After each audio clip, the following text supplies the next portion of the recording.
ਸਰਕਾਰੀ ਰਜਿੰਦਰਾ ਕਾਲਜ ਬਠਿੰਡਾ ਦੇ BA ਭਾਗ ਪਹਿਲਾ ਪੰਜਾਬੀ ਲਾਜ਼ਮੀ ਦੇ ਵਿਦਿਆਰਥੀਓ,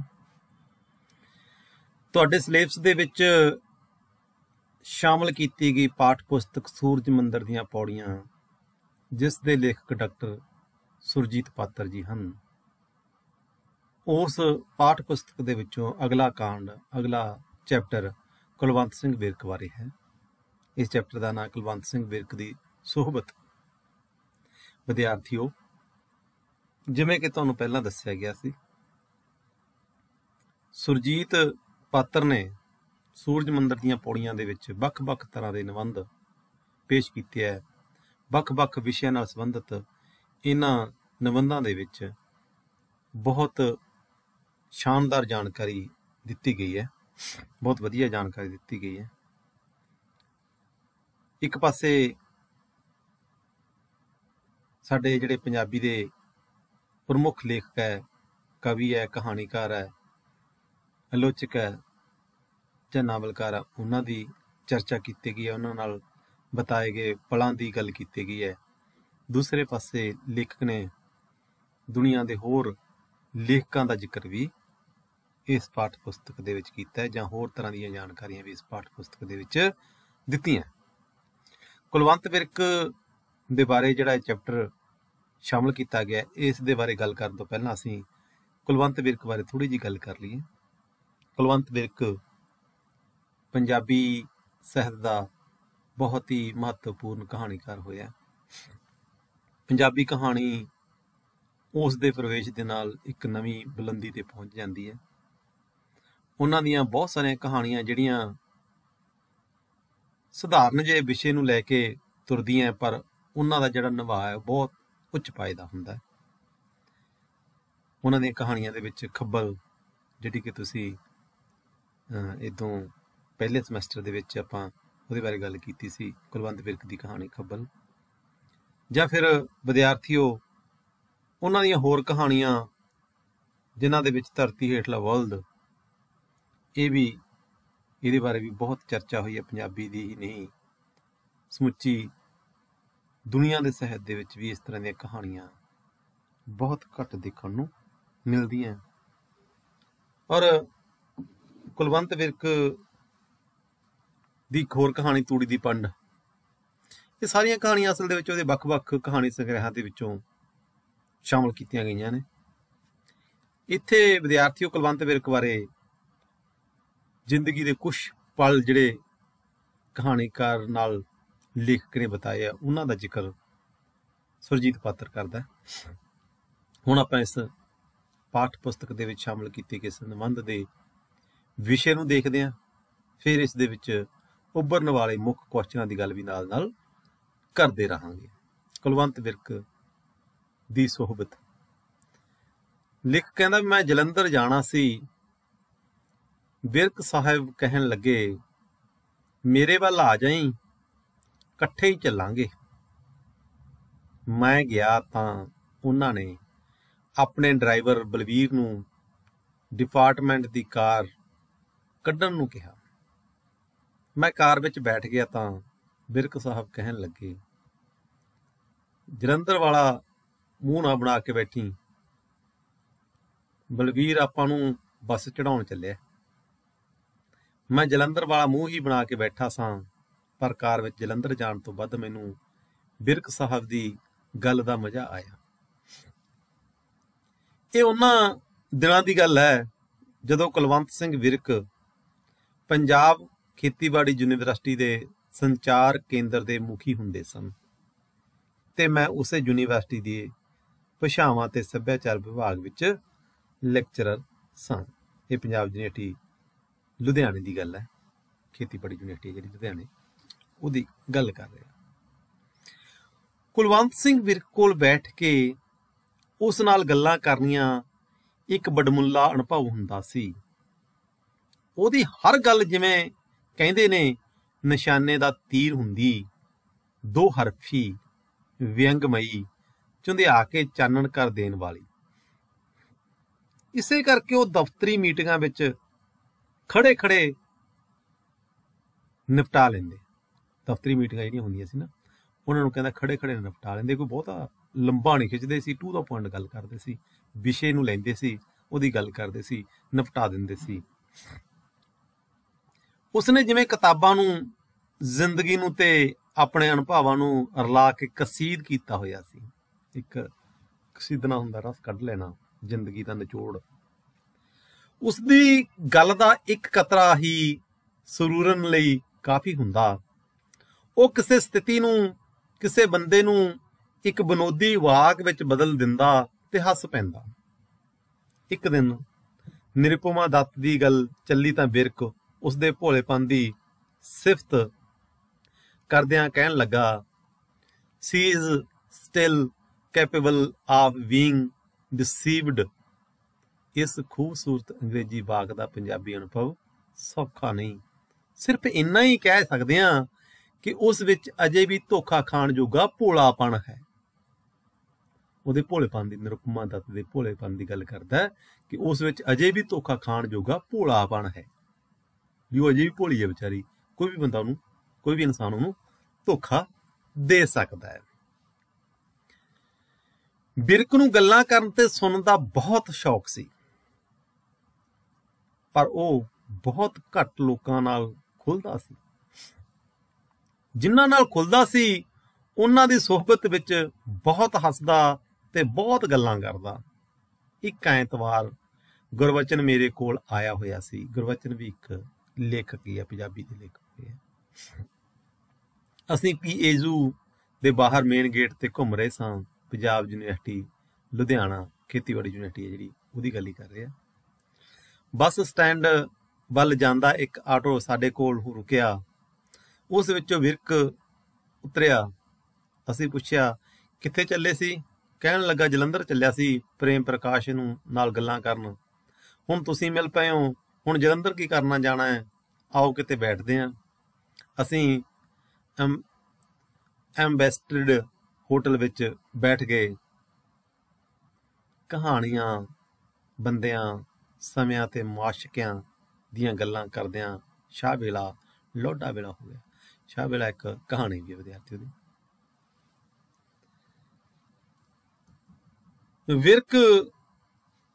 ਵਿਰਕ ਸਾਹਿਬ ਦੀ ਜ਼ਿੰਦਗੀ ਦੀ ਸ਼ਾਮ ਉਦਾਸ ਕਰਨ ਵਾਲੀ ਸੀ, ਜਿਹੜਾ ਉਹਨਾਂ ਦਾ ਅਖੀਰਲਾ ਸਮਾਂ ਸੀ।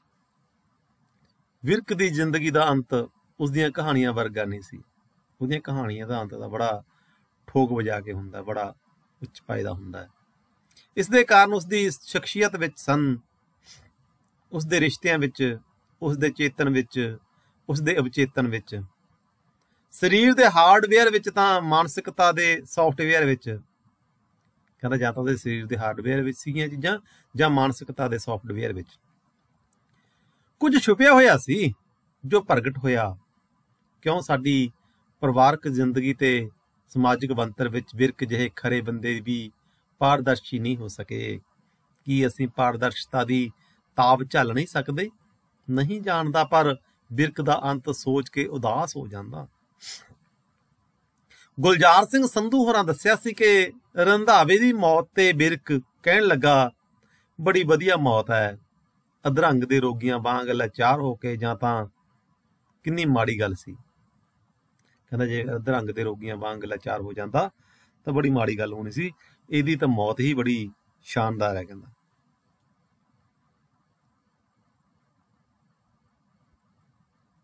ਲਾਚਾਰੀ ਹੰਡਾਉਣੀ ਕਿੰਨੀ ਔਖੀ ਹੁੰਦੀ ਹੈ।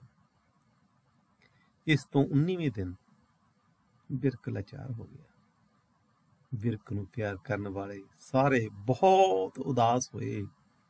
ਵਿਰਕ ਵੀ ਬਹੁਤ ਉਦਾਸ ਹੋਇਆ ਹੋਵੇਗਾ, ਜਾਂ ਸ਼ਾਇਦ ਉਸਨੇ ਸਾਰੇ ਉਦਾਸੀ ਨੂੰ ਇੱਕ ਤਨਜ਼ੀਆ ਬਾਗ ਵਿੱਚ ਬਦਲ ਲਿਆ ਹੋਵੇਗਾ ਤੇ ਆਪਣੇ ਬਾਗ ਦੇ ਅੰਦਰੇ ਹੀ ਅੰਦਰ ਹੱਸ ਪਿਆ ਹੋਵੇਗਾ। ਪਰ ਉਹ ਬਾਗ, ਉਹ ਕਦੀ ਬੋਲ ਨਾ ਸਕਿਆ। ਉਹ ਆਖਰੀ ਹਾਸਾ ਉਹ ਕਦੀ ਹੱਸ ਨਾ ਸਕਿਆ। ਕੁਲਵੰਤ ਸਿੰਘ ਵਿਰਕ ਦੀਆਂ ਕਹਾਣੀਆਂ ਨੂੰ ਵੀ ਮੈਂ ਬਾਰ-ਬਾਰ ਪੜ੍ਹਿਆ ਹੈ। ਉਸਦੇ ਅਨੇਕ ਵਾਕ, ਤੁਲਨਾਵਾਂ, ਉਪਮਾਵਾਂ ਮੈਨੂੰ ਸ਼ੇਅਰਾਂ ਵਾਂਗ ਯਾਦ ਨੇ। ਉਹ ਪਹਿਲੇ ਤੋੜ ਦਾ ਕਹਾਣੀਕਾਰ ਸੀ, ਪਰ ਕਿਤੇ ਗਹਿਰੇ, ਬਹੁਤ ਗਹਿਰੇ ਉਹ ਸ਼ਾਇਦ ਕਹਿੰਦਾ ਕਿਤੇ ਗਹਿਰੇ, ਬਹੁਤ ਗਹਿਰੇ ਉਹ ਸ਼ਾਇਰ ਵੀ ਸੀ, ਕਵੀ ਵੀ ਸੀ। ਕਹਿੰਦਾ ਵੈਸੇ ਤਾਂ ਕਹਾਣੀਕਾਰ ਸੀ, ਦੂਰੀ ਰੁਪਏ ਪੜੋ। ਉਹ ਪਹਿਲੇ ਤੋੜ ਦਾ ਕਹਾਣੀਕਾਰ ਸੀ, ਪਰ ਕਿਤੇ ਗਹਿਰੇ, ਬਹੁਤ ਗਹਿਰੇ ਉਹ ਸ਼ਾਇਰ ਵੀ ਸੀ। ਉਸ ਦੀ ਕਹਾਣੀ ਕਿੰਨੀ ਨੇੜੇ ਕਿੰਨੀ ਦੂਰ, ਸਾਗਰ ਤੇ ਨਿਰਮਲਤਾ, ਗੱਲਾਂ ਤੇ ਟੂਣਾ ਪੜ੍ਹ ਕੇ ਮੈਨੂੰ ਬੜੀ ਸ਼ਿੱਦਤ ਨਾਲ ਇਸ ਗੱਲ ਦਾ ਅਹਿਸਾਸ ਹੋਇਆ।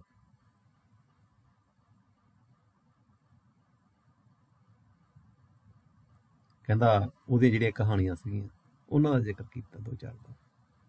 ਉਸ ਦੀ ਕਹਾਣੀ ਕਿੰਨੀ ਨੇੜੇ ਕਿੰਨੀ ਦੂਰ, ਸਾਗਰ ਤੇ ਨਿਰਮਲਤਾ, ਇਹ ਕਹਾਣੀਆਂ ਨੇੜੇ, ਕਿੰਨੀ ਨੇੜੇ ਕਿੰਨੀ ਦੂਰ ਕਹਾਣੀ ਦਾ ਸਾਗਰ ਤੇ ਨਿਰਮਲਤਾ, ਗੱਲਾਂ ਦੇ ਤੇ ਟੂਣਾ ਪੜ੍ਹ ਕੇ, ਇਹ ਗੱਲਾਂ ਤੇ ਟੂਣਾ ਪੜ੍ਹ ਕੇ ਇਹਦੀਆਂ ਕਹਾਣੀਆਂ ਸ਼ਿੱਦਤ ਨਾਲ ਇਸ ਗੱਲ ਦਾ ਅਹਿਸਾਸ ਹੋਇਆ ਸੀ।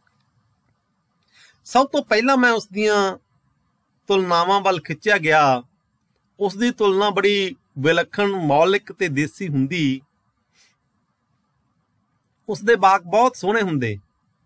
ਬਿਰਕ ਦੀ ਇੱਕ ਕਹਾਣੀ ਦਾ ਵਾਕ ਹੈ, ਮੇਰੀ ਬੀਵੀ ਹਰ ਦਿਨ ਸੁੱਧ ਤੇ ਉਹੀ ਸਾੜੀ ਪਹਿਨਦੀ, ਸੂਟ ਹੋਣਾ ਚਾਹੀਦਾ ਸੀ ਵਿਦਿਆਰਥੀ, ਮੇਰੀ ਬੀਬੀ ਹਰ ਦਿਨ ਸੂਟ ਤੇ ਉਹੀ ਸਾੜੀ ਪਹਿਨਦੀ, ਜਿਵੇਂ ਟਾਹਲੀਆਂ ਚੋਂ ਹਰ ਵਰੇ ਉਹੀ ਪੱਤੇ ਪੁੰਗਰਦੇ। ਇੱਕ ਹੋਰ ਕਹਾਣੀ ਦਾ ਵਾਕ ਹੈ, ਉਹਨੇ ਆਪਣੇ ਅਤੇ ਮੇਰੇ ਵਿਚਕਾਰ ਬੱਚੇ ਨੂੰ ਬਿਠਾ ਲਿਆ, ਜਿਵੇਂ ਬਿਜਲੀ ਦੀਆਂ ਦੋ ਨੰਗੀਆਂ ਤਾਰਾਂ ਵਿਚਕਾਰ ਲੱਕੜ ਦੀ ਚਪਟੀ ਰੱਖ ਲਈਦੀ ਹੈ। ਬਿਰਕ ਦੇ ਇਜ਼ਹਾਰ ਬੜੇ ਦਿਲਚਸਪ, ਨਿੱਗਰ ਅਤੇ ਪੇਂਡੂ ਹੁੰਦੇ। ਇਜ਼ਹਾਰ, ਪ੍ਰਗਟਾਵਾ, ਕਹਿਣ ਦੀ ਗੱਲ ਕਰਨ ਦਾ ਢੰਗ। ਇੱਕ ਵਾਰ ਉਹ ਕਹਿਣ ਲੱਗੇ, ਮੈਨੂੰ ਜੇ ਕੋਈ ਆਪਣਾ ਵਾਕ ਮੁਸ਼ਕਲ ਜਿਹਾ ਲੱਗੇ ਤਾਂ ਮੈਂ ਸੋਚਦਾ ਹੁੰਨਾ, ਜੇ ਇਸ ਗੱਲ ਨੂੰ ਮੇਰੇ ਬਾਪ ਜਾਂ ਦਾਦੇ ਨੇ ਕਹਿਣਾ ਹੁੰਦਾ ਤਾਂ ਉਹ ਕਿਵੇਂ ਕਹਿੰਦੇ। ਦੇਖੋ, ਜੇ ਕੋਈ ਵਾਕ ਲੱਗਦਾ ਕਿ ਪਾਠਕ ਤੱਕ ਪਹੁੰਚ ਨਹੀਂ ਸਕਣਾ, ਤੇ ਫਿਰ ਮੈਂ ਆਪਣੇ ਬਜ਼ੁਰਗਾਂ ਦੇ ਬਾਰੇ ਸੋਚਦਾ, ਕਿ ਉਹ ਇਸ ਵਾਕ ਨੂੰ ਕਿਵੇਂ ਬੋਲਦੇ, ਉਹ ਇਸ ਵਾਕ ਦੇ ਬਾਰੇ ਕਿਸ ਢੰਗ ਨਾਲ ਗੱਲ ਕਰਦੇ। ਫਿਰ ਕਹਿੰਦਾ ਮੇਰੀ ਮੁਸ਼ਕਲ ਆਪਣੇ ਆਪ ਹੀ ਹੱਲ ਹੋ ਜਾਂਦੀ ਸੀ। ਜਦੋਂ ਮੈਂ 1972 ਈਸਵੀ ਵਿੱਚ ਪੰਜਾਬ ਖੇਤੀਬਾੜੀ ਯੂਨੀਵਰਸਿਟੀ ਵਿੱਚ ਨੌਕਰੀ ਕਰਨ ਆਇਆ ਤਾਂ ਵਿਰਕ ਸਾਹਿਬ ਆਪਣੀਆਂ ਸ਼ਾਹਕਾਰ ਲਿਖਤਾਂ ਲਿਖ ਚੁੱਕੇ ਸਨ। 1972 ਈਸਵੀ ਦੇ ਵਿੱਚ ਲੇਖਕ ਹੈ ਜਿਹੜਾ ਸੁਰਜੀਤ ਪਾਤਰ, ਇਹ ਪੰਜਾਬ ਖੇਤੀਬਾੜੀ ਯੂਨੀਵਰਸਿਟੀ ਲੁਧਿਆਣਾ ਦੇ ਵਿੱਚ ਪ੍ਰੋਫੈਸਰ ਬਣ ਕੇ ਆ ਗਿਆ ਸੀ, ਜੋਬ ਕਰਨ ਲਈ ਆ ਗਿਆ ਸੀ, ਇੱਥੇ ਨਿਯੁਕਤੀ ਹੋ ਗਈ ਸੀ। ਤੇ ਉਸ ਸਮੇਂ ਤੱਕ ਕਹਿੰਦਾ ਵਿਰਕ ਦੀਆਂ ਜਿਹੜੀਆਂ ਸ਼ਾਹਕਾਰ ਰਚਨਾਵਾਂ, ਜਿਹੜੀਆਂ ਟੌਪ ਦੀਆਂ ਰਚਨਾਵਾਂ ਸੀ, ਉਹ ਆਪਣੀਆਂ ਉਹ ਲਿਖ ਚੁੱਕਾ ਸੀ। ਬੜੇ ਸਾਲਾਂ ਤੋਂ ਉਹਨਾਂ ਦਾ ਕੁਝ ਨਵਾਂ ਨਹੀਂ ਛਪਿਆ ਸੀ। ਮੈਂ ਪੁੱਛਦਾ, ਵਿਰਕ ਸਾਹਿਬ ਕੁਛ ਨਵਾਂ ਲਿਖਿਆ? ਮੇਰੇ ਇਸ ਸਵਾਲ ਦੇ ਜਵਾਬ ਵਿੱਚ ਉਹ ਹਰ ਵਾਰ ਨਵੀਂ ਗੱਲ ਕਹਿੰਦੇ। ਇੱਕ ਵਾਰ ਕਹਿਣ ਲੱਗੇ, ਜਦੋਂ ਕੋਈ ਬਾਜੀਗਰ ਬਹੁਤ ਉੱਚੀ ਛਾਲ ਲਾ ਲਵੇ, ਫਿਰ ਉਹ ਹੋਰ ਛਾਲ ਨਹੀਂ ਲਾਉਂਦਾ, ਉਹਨੂੰ ਡਰ ਹੁੰਦਾ ਹੈ ਕਿਤੇ ਹੁਣ ਨੀਵੀਂ ਨਾ ਰਹਿ ਜਾਵੇ। ਕਦੀ ਕਹਿੰਦੇ, ਹੁਣ ਕਹਾਣੀ ਨਹੀਂ ਨਾਵਲ ਲਿਖਾਂਗਾ, ਤੇ ਕਦੀ ਕਹਿੰਦੇ, ਹੁਣ ਲਿਖਾਂ ਕੀ, ਕੁਝ ਨਵਾਂ ਵਾਪਰਦਾ ਹੀ ਨਹੀਂ, ਇਉਂ ਲੱਗਦਾ ਵਾਪਰੀਆਂ ਹੋਈਆਂ ਗੱਲਾਂ ਹੀ ਦੁਬਾਰਾ ਵਾਪਰੀ ਜਾਂਦੀਆਂ ਹਨ, ਰਿਪੀਟ ਹੋਈ ਜਾਂਦੀਆਂ ਗੱਲਾਂ। ਤੇ ਇੱਕ ਕਹਾਣੀਕਾਰ ਲਈ, ਇੱਕ ਲੇਖਕ ਲਈ ਆਪਣੀਆਂ ਲਿਖਤਾਂ ਦੇ ਵਿੱਚ ਗੱਲਾਂ ਨੂੰ ਰਿਪੀਟ ਕਰਨਾ, ਦੁਹਰਾਓ ਕਰਨਾ ਬੜਾ ਮੁਸ਼ਕਲ ਜਿਹਾ ਗੱਲ ਲੱਗਦੀ ਹੈ, ਬੜੀ ਹੋਰ ਤਰ੍ਹਾਂ ਦੀ ਗੱਲ ਲੱਗਦੀ। ਉਹਨੂੰ ਲੱਗਦਾ ਜਿਵੇਂ ਪਹਿਲਾਂ ਲਿਖ ਚੁੱਕਾ ਮੈਂ, ਉਹੀ ਬਾਰ-ਬਾਰ ਲਿਖੀ ਜਾਣਾ, ਕੀ ਫਾਇਦਾ ਇਸ ਤਰ੍ਹਾਂ ਦੀਆਂ ਗੱਲਾਂ ਕਰਨ ਦਾ। ਪਰ ਫਿਰ ਬਿਰਕ ਸਾਹਿਬ ਦੀ ਨਵੀਂ ਕਿਤਾਬ ਆਈ, ਅਸਤਵਾਜੀ, ਕੁਝ ਨਵਾਂ ਵਾਪਰਿਆ। ਉਹਦੀ ਅਖੀਰਲੀ ਕਹਾਣੀਆਂ ਦੀ ਪੁਸਤਕ ਸੀ ਵਿਦਿਆਰਥੀ, ਕੁਝ ਕਹਿੰਦਾ ਨਵਾਂ ਵਾਪਰਿਆ। ਇਸ ਕਿਤਾਬ ਵਿੱਚ ਵੀ ਵਿਰਕ ਸਾਹਿਬ ਦੀਆਂ ਬਹੁਤ ਸ਼ਾਨਦਾਰ ਕਹਾਣੀਆਂ ਹਨ। ਉਹੀ ਉੱਚੀ ਛਾਲ, ਵਿਰਕ ਦੀ ਆਖਰੀ ਕਿਤਾਬ, ਆਖਰੀ ਵਾਕ, ਆਖਰੀ ਹਾਸਾ। ਦੇਖੋ ਬਾਗ, ਛੋਟੇ ਛੋਟੇ ਬਾਗ ਬਣਾਏ ਇੱਥੇ। ਬਿਰਕ ਸਾਹਿਬ ਦੀ, ਬਿਰਕ ਦੀ ਆਖਰੀ ਕਿਤਾਬ, ਉਹੀ ਉੱਚੀ ਛਾਲ, ਬਿਰਕ ਦੀ ਆਖਰੀ ਕਿਤਾਬ, ਆਖਰੀ ਵਾਕ, ਆਖਰੀ ਹਾਸਾ, ਛੋਟੇ ਛੋਟੇ ਵਾਕਾਂ ਦੇ ਵਿੱਚ ਆਪਣੀ ਗੱਲ ਨੂੰ ਨੇਪਰੇ ਚਾੜਿਆ, ਲੇਖਕ ਨੇ ਆਪਣੀ ਗੱਲ ਕੀਤੀ ਹੈ। ਭਾਵੇਂ ਜਿਵੇਂ ਕਿ ਪਿੱਛੇ ਕਹਿ ਆਇਆ ਹਾਂ, ਬਿਰਕ ਦੀਆਂ ਕਹਾਣੀਆਂ ਵਿੱਚ ਕਈ ਥਾਂ ਡੂੰਘੀ ਸ਼ਾਇਰੀ ਦੇ ਝਲਕਾਰੇ ਹਨ, ਪਰ ਵਿਰਕ ਕਵਿਤਾ ਦੀ ਗੱਲ ਕਦੀ ਨਹੀਂ ਕਰਦਾ। ਮੈਂ ਬ੍ਰੈਖਟ ਤੇ ਜਰਮਨ ਨਾਟਕ ਦੇ ਅੰਗਰੇਜ਼ੀ ਤਰਜਮੇ ਐਕਸਪੈਸ਼ਨ ਐਂਡ ਦਾ ਰੂਲ ਦਾ ਪੰਜਾਬੀ ਰੂਪਾਂਤਰਨ ਕੀਤਾ। ਇਹ ਕੋਈ ਰੀਤ ਨਹੀਂ। ਅਮਰਜੀਤ ਗਰੇਵਾਲ ਦੇ ਨਿਰਦੇਸ਼ਨ ਵਿੱਚ ਇਸ ਨਾਟਕ ਦਾ ਮੰਚਨ ਪੰਜਾਬ ਐਗਰੀਕਲਚਰ ਯੂਨੀਵਰਸਿਟੀ ਲੁਧਿਆਣਾ ਦੇ ਪਾਲ ਆਡੀਟੋਰੀਅਮ ਵਿੱਚ ਹੋਇਆ। ਅਸੀਂ ਬਿਰਕ ਸਾਹਿਬ ਨੂੰ ਵੀ ਬੁਲਾਇਆ, ਉਹ ਅੱਧ ਵਿੱਚੋਂ ਹੀ ਉੱਠ ਕੇ ਚਲੇ ਗਏ। ਦੂਜੇ ਦਿਨ ਕਹਿਣ ਲੱਗੇ, ਇਹ ਬ੍ਰੈਖਟ ਨਾਟਕਾਂ ਤੋਂ ਬਿਨਾਂ ਹੋਰ ਕੀ ਲਿਖਦਾ।